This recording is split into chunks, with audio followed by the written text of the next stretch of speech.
The common problem of students is absenteeism. Did you know absenteeism refers to a student being absent from school? Some students can absent in school without valid reasons because of their boredoms. What are the possible effects of absenteeism in school? If you always absent in school, you can get some low grades. You will have difficulty in subjects and possible school dropouts. To overcome this problem, you must enjoy in school for your studies and enjoy this journey with your classmates. Being present in school is very enjoyable.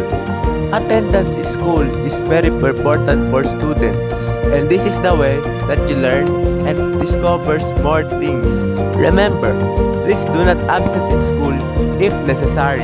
To become dream come true, come on guys, let's go to the school for your better future. Guys, para maging updated po kayo sa mga bagong videos natin, isubscribe nyo na po ang Gio Viloria sa YouTube channel at i-click nyo na po ang notification below para maging updated po kayo sa mga bagong videos natin. Maraming salamat po and God bless po.